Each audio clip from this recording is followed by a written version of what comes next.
Hello दोस्तों, नमस्कार। स्वागत है आपका प्रेरणा का इस अकेडमी के यूट्यूब चैनल पर।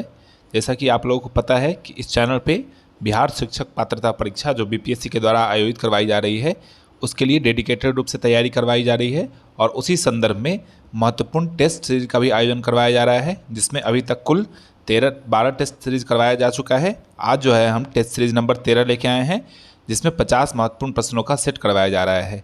तो चलिए शुरुआत करते हैं इसके पहले प्रश्न से। पहला प्रश्न है, निम्न में से कौन सा विटामिन रक्त का थक्का बनाने के लिए आवश्यक है? ऑप्शन है ए विटामिन B12, विटामिन के और विटामिन डी। तो इसका उत्तर क्या होगा दोस्तों? इसका उत्तर हो जाएगा विटामिन के। तो विटामिन के जो है वो रक्त का थक्का बनाने के लिए उत्तरदायी होता है। ठीक है, आप विटामिन के चैप्टर को बहुत अच्छे तरीके से पढ़ लेंगे। इससे प्रतिवर्ष हर एग्जामिनेशन में बीपीएससी के एक क्वेश्चन आने की संभावना बनी रहती है। ठीक है, अगला प्रश्न देखते हैं। 2 नंबर, मानव मस्तिष्क का कौन सा भाग भूख, प्यास और निर्दाह का केंद्र है? ऑप्शन है ए हाइपोथैलेमस, बी सेरिबेलम, सी सेरिब्रम और डी मेडुला ऑब्लिंगेटा। तो इसका उत्तर क्या होगा दोस्तों? इसका उत्तर रहेगा ए हाइपोथैलेमस। तो मानव मस्तिष्क का जो हाइपोथैलेमस वाला पार्ट है वो भूख, प्यास और निद्रा का केंद्र माना जाता है। ठीक है, अगला है, निम्न में से कौन सा एक विटामिन ई का अच्छा स्रोत है? ठीक है, तो इसका जो है ऑप्शन है ए ताज़ी सब्जियां, बी घी, सी मांस और डी अंडे का पीला भाग। तो इसका उत्तर क्या होगा दोस्तों? उत्तर हो जाएगा ए ताज़ी सब्जियां। तो विटामिन ई जो है उसके लिए सबसे अच्छा स्रोत कौन सा होता है? ताज़ी सब्जियां होती हैं। ठीक है, अगला है 4 नंबर प्रश्न, तापक्रम की इकाई एसआई मात्रक क्या है?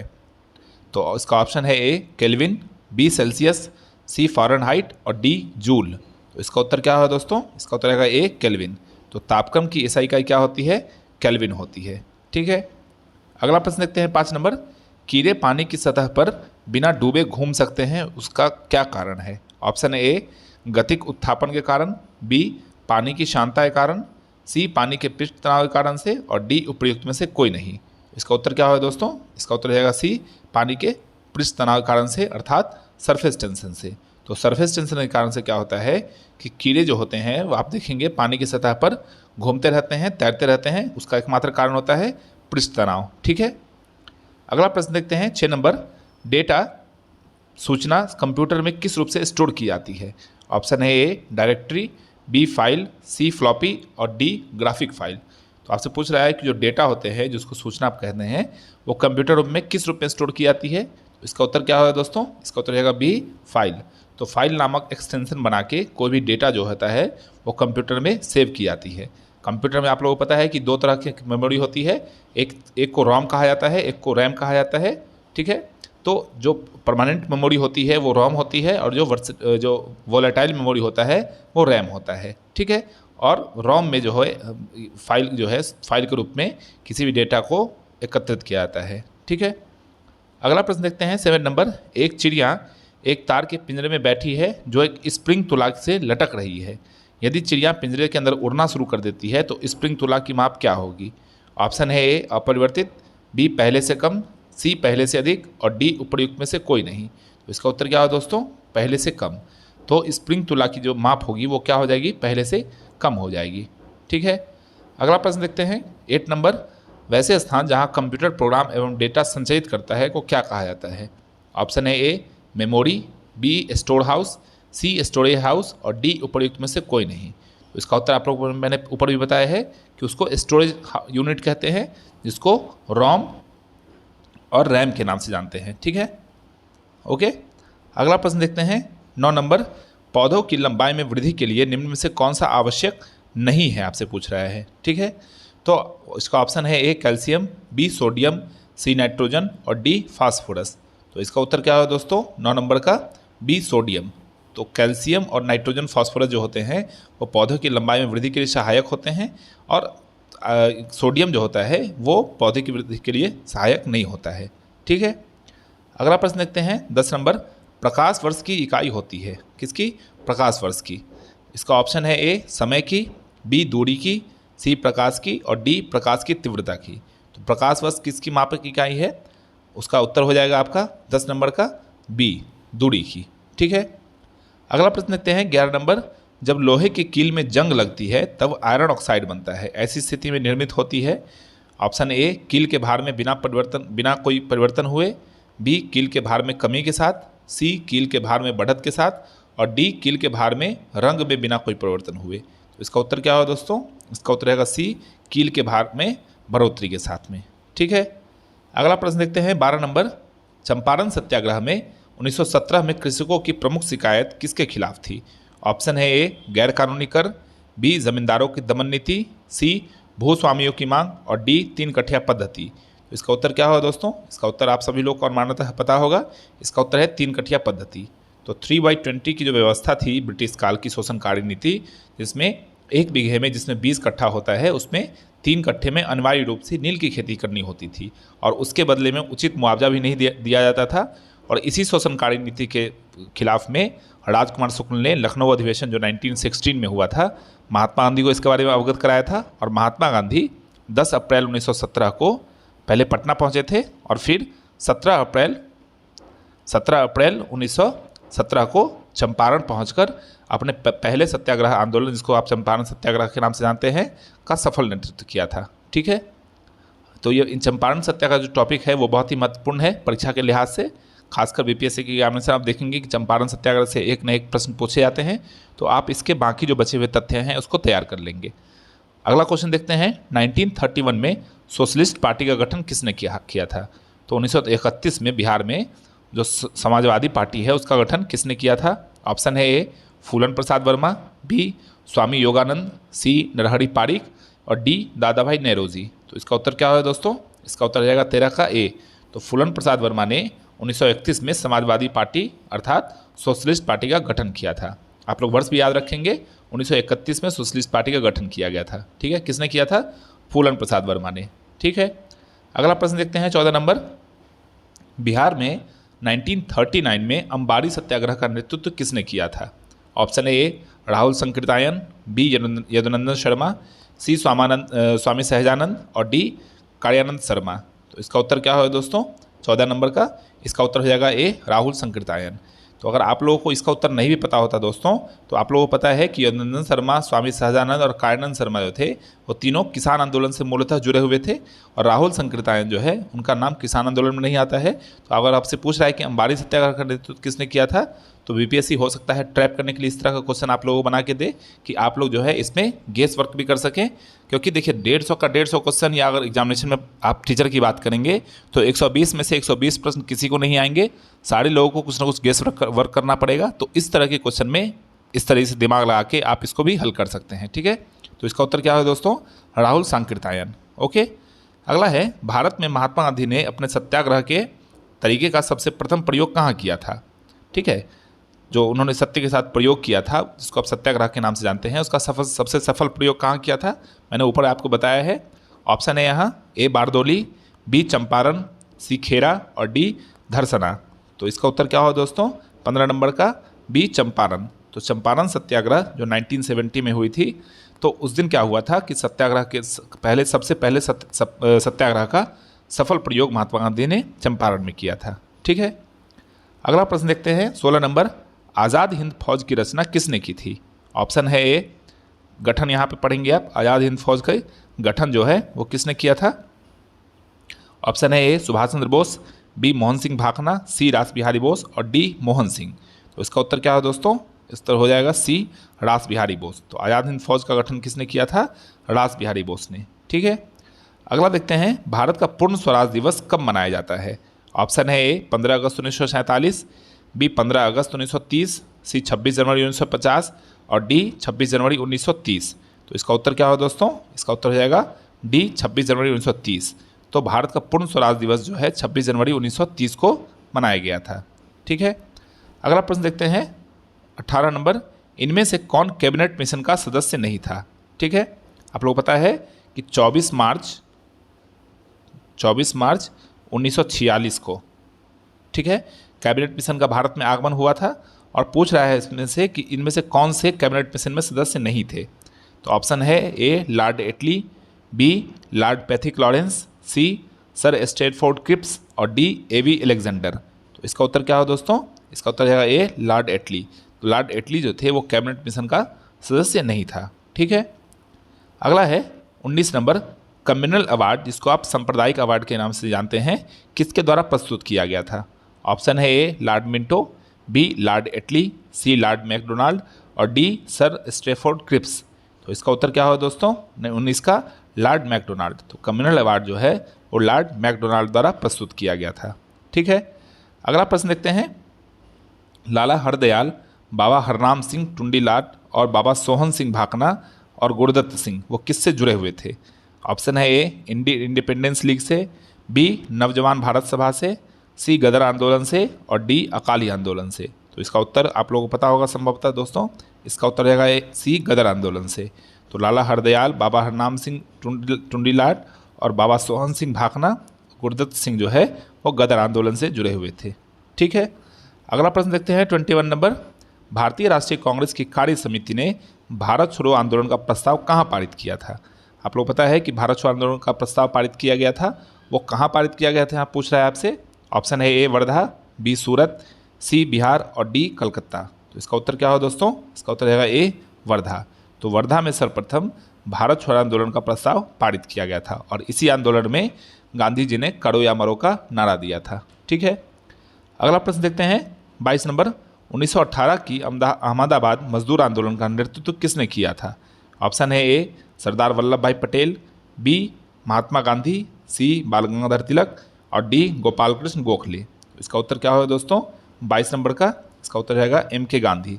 तो 1918 के जो अहमदाबाद मजदूर आंदोलन हुए थे वो प्लेग बोनस नहीं देने के कारण से यह आंदोलन मूलतः किया गया था मजदूरों के द्वारा, और इसका सफल नेतृत्व किसने किया था? महात्मा गांधी ने किया था। ठीक है, अगला है 23 नंबर प्रश्न। भारतीयों ने साइमन कमीशन का विरोध क्यों किया था? आप लोग पता है कि 1927 में भारत में साइमन कमीशन का आगमन होता है और साइमन कमीशन का विद्रोह करने और उसमें जो है लाला लाजपत राय की मृत्यु हो जाती है लाठीचार्ज में, उसके विरोध में।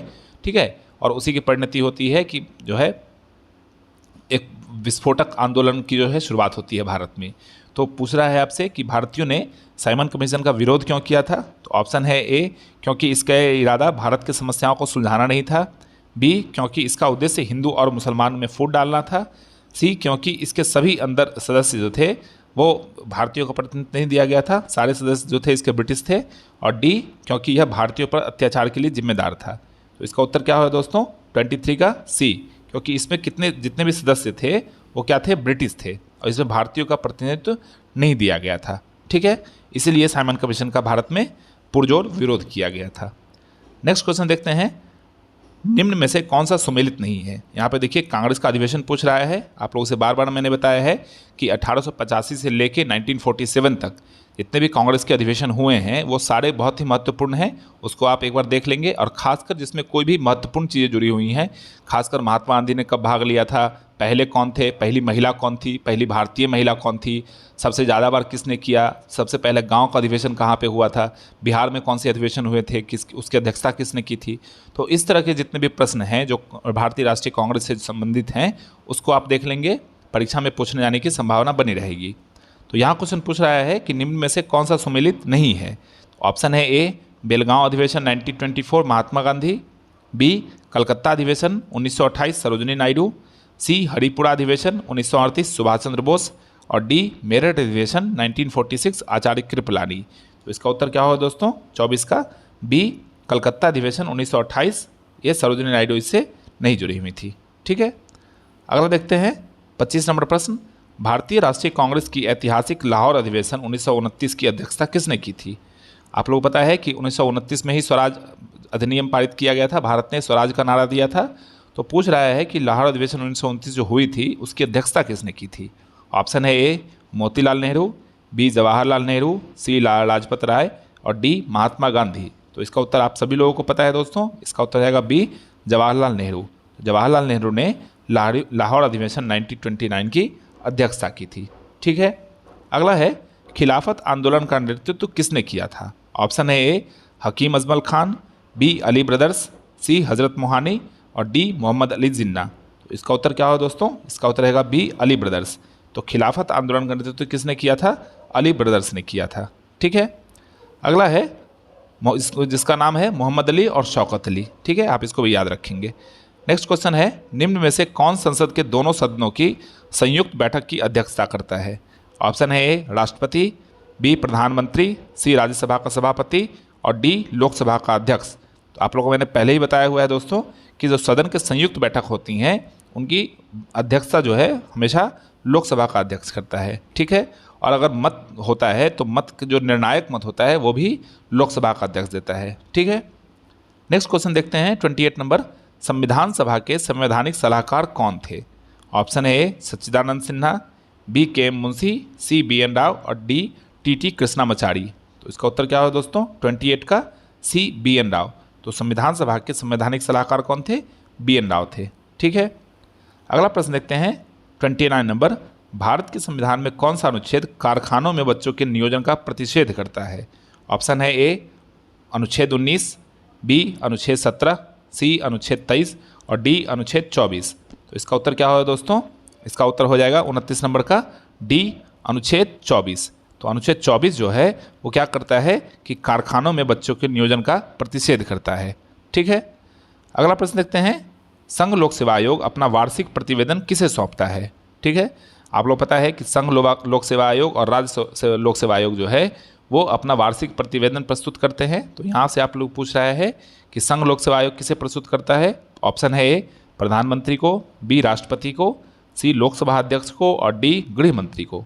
तो इसका उत्तर क्या होगा दोस्तों? इसका उत्तर रहेगा बी राष्ट्रपति को, ठीक है। अगला प्रश्न देखते हैं 31 नंबर, निम्न कमेटियों में से कौन सा एक पंचायती राज संस्था से संबंधित नहीं है? ठीक है, फिर आपसे नहीं पूछ रहा है, इसको ध्यान रखेंगे हमेशा। पंचायती राज संस्था से संबंधित पूछ रहा है आपसे। आपको मैंने बताया है कि पंचायती राज से संबंधित जितने भी टॉपिक हैं वो बहुत ही महत्वपूर्ण होते हैं।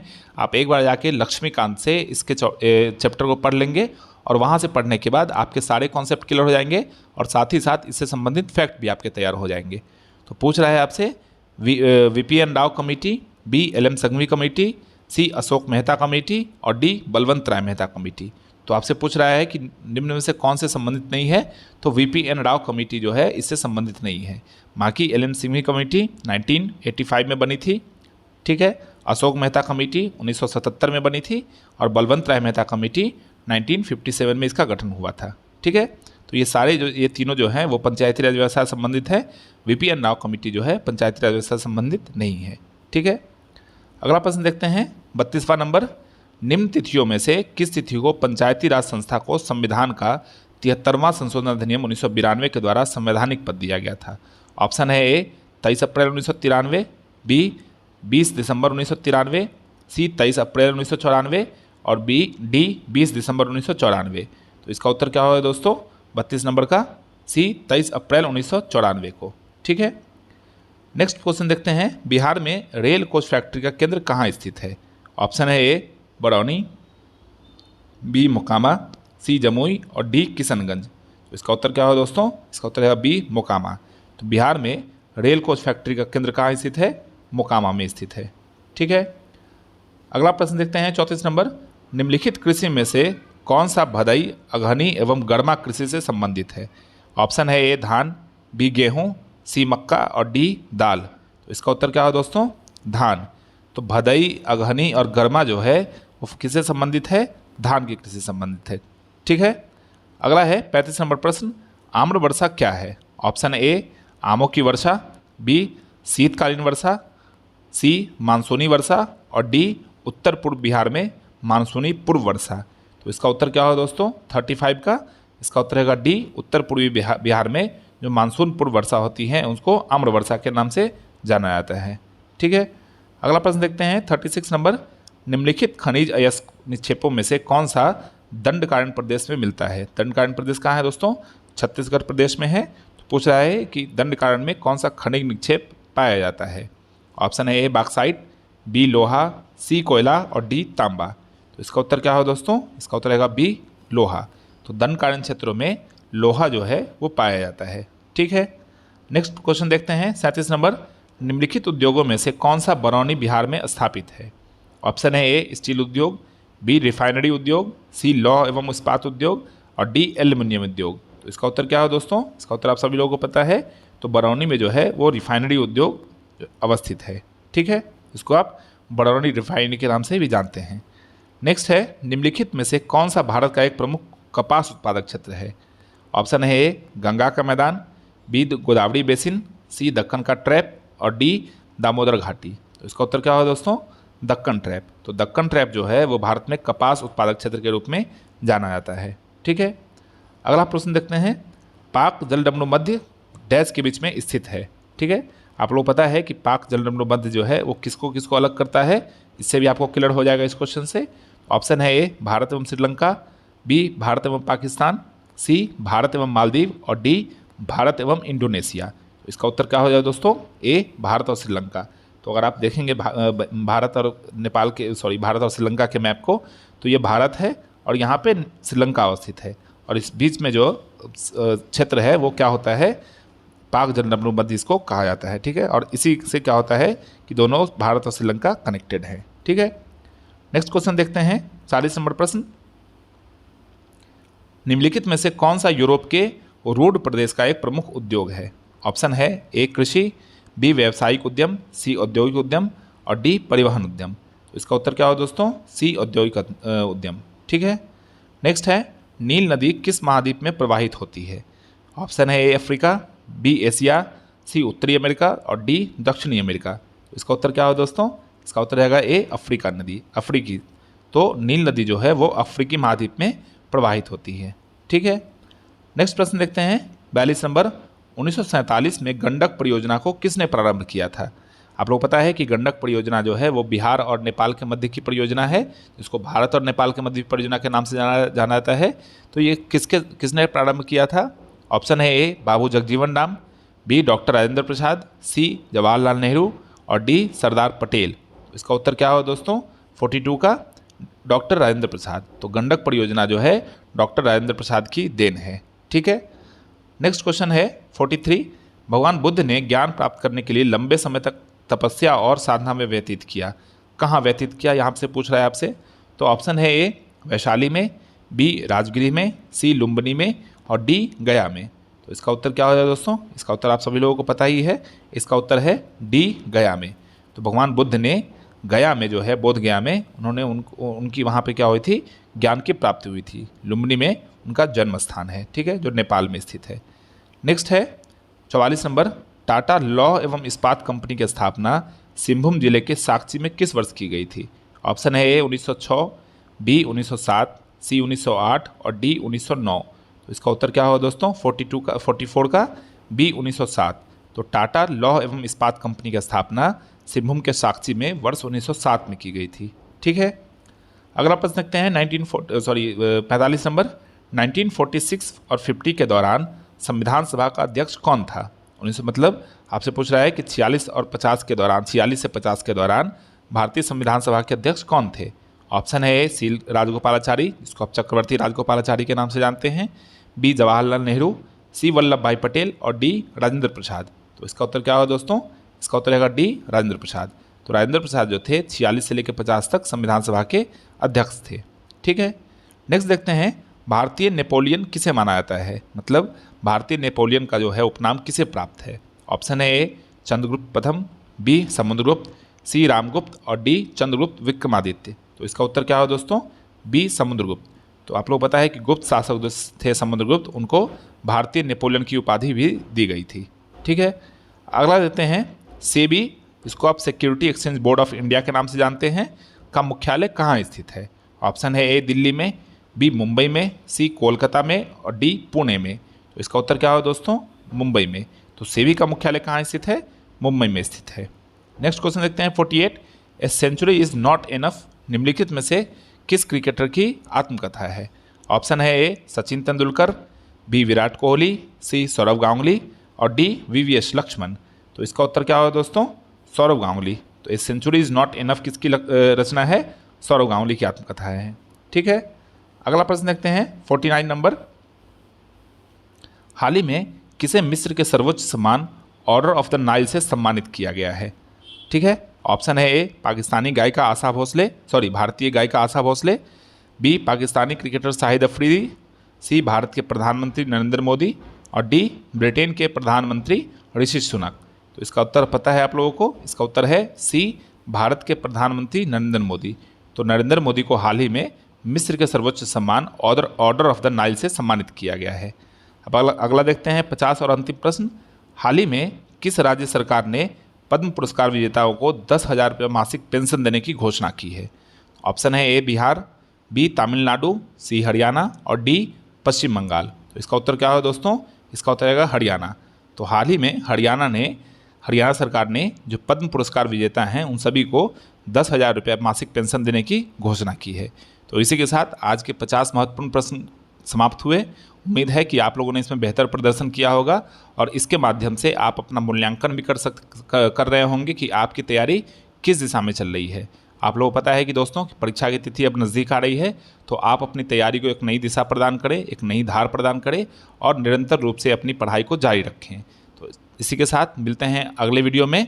तब तक अगर आप चैनल पर नए हैं तो सब्सक्राइब कीजिए, लाइक कीजिए, शेयर कीजिए और अपनी पढ़ाई को है गुणवत्तापूर्ण ढंग से जारी रखिए। धन्यवाद।